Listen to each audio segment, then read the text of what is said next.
church. Please stand and worship with us.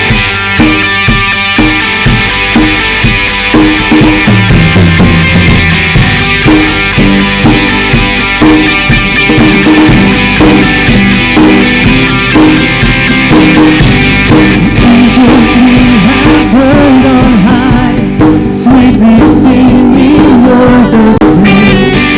In the mountains in reply, echoing their joyous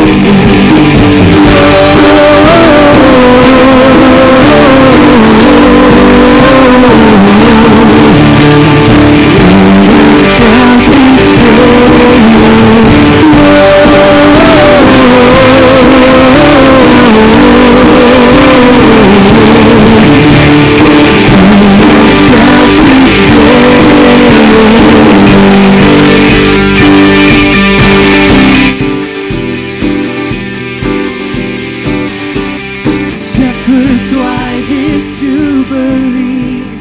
Why your joyous strains prolong? What the gladsome tidings be, which inspire your heavenly song?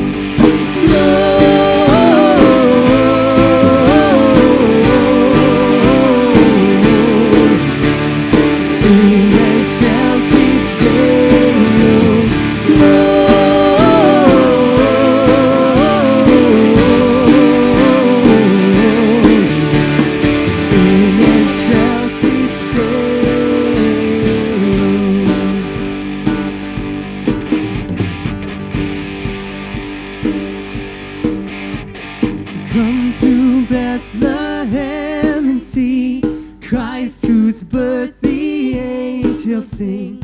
Come adore on bended knee Christ the Lord, the newborn King.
Church, now's the time that we have set aside for y'all to say hello to your neighbors, so please say hello to them now.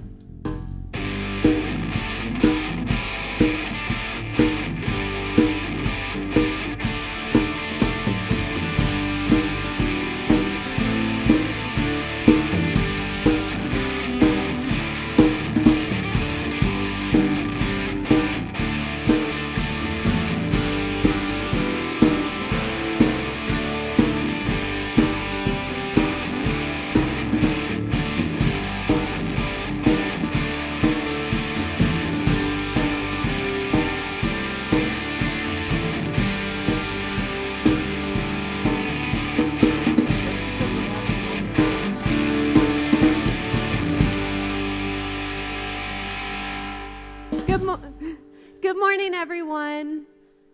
My name is Taylor McKee. I am the communications coordinator here at Magnolia Bible Church.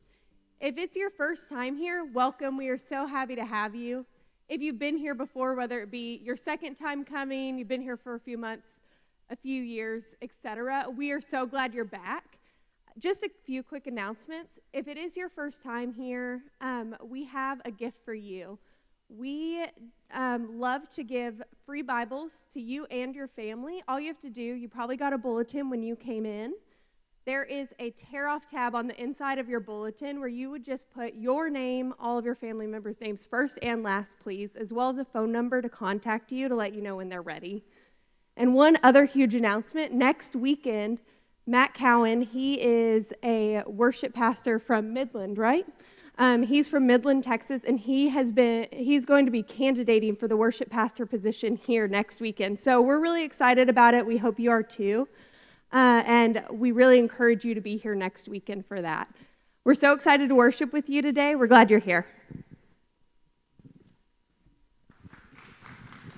Thanks, Taylor. So I want to feature one of the ministries that happen in our church that you don't necessarily get to see with any consistency on Sunday morning. And so we're in the middle of a leadership change in our MOPS team. And so I just wanted to kind of tell a little bit of story about what God's doing through our MOPS program. MOPS stands for Mothers of Preschoolers.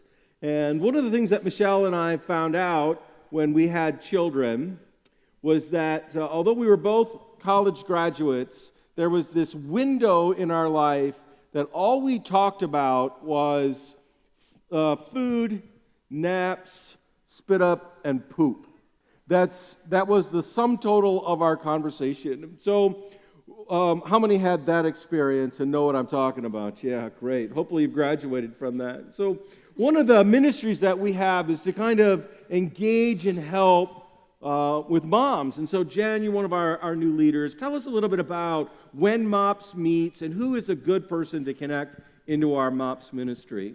So MOPS meets at 9:15 to 11:45 twice a month on Fridays. And MOPS is really a community of moms that come together. They get to drop off their kids and come and have adult conversation and have some breakfast and coffee and really get in the community and connecting with each other. So you meet every other Friday, starting at 9:15. There's breakfast, and then there's something for the children, and then there's also a time for moms. I know that you're on break for Christmas. When is your next MOPS meeting? January 17th, 2020. Okay, so January 17th, 9:15. And so also on the stage, we've invited Lauren. Lauren had the opportunity to do their wedding here a little bit ago, and Lauren kind of came to our church through the MOPS ministry. And so would you tell the story about how you came to faith and kind of the connection of MOPS to that? So my husband and I moved here about 5 years ago when our son was just a few months old, and I felt very disconnected and alone. And so I didn't really go to many places, so I wasn't meeting people. So finally, around the time he was 18 months old, I went to the local library. I found out they had a story time for toddlers, and there were a couple of moms there that come to MOPS. And so they invited me, and I kind of took that leap of faith and came that first Friday. And I immediately just was connected. I really enjoyed having conversations with moms and not just talking to a kid who doesn't really respond to me. And my son, he's always been very shy, and he definitely had separation anxiety. The first 6 months I came, every time I dropped him off, he cried. But there was Rebecca, the worker. She still works here and helps us with the kids. Every time she would pick him up and she would hold him, and she would tell me, Lauren, after about 5 minutes, he'd be completely fine. I cannot tell you how much that meant to me, means to me. Rebecca's still the only woman outside of my family that Jeffrey will run up to and hug. And definitely coming to MOPS for about 3 years. Now it definitely got him kind of over that shyness, and he started kindergarten this year, and he's just doing so well. And then just coming to MOPS really got me closer to God. I always believed in God, but I didn't really know much about Jesus Christ and the gospel. So through coming at the end of the year, Amy Booth was in charge that year. She gave her whole thing of, if you've never accepted Jesus Christ as your Savior, please find a leader, come find me, come find a friend.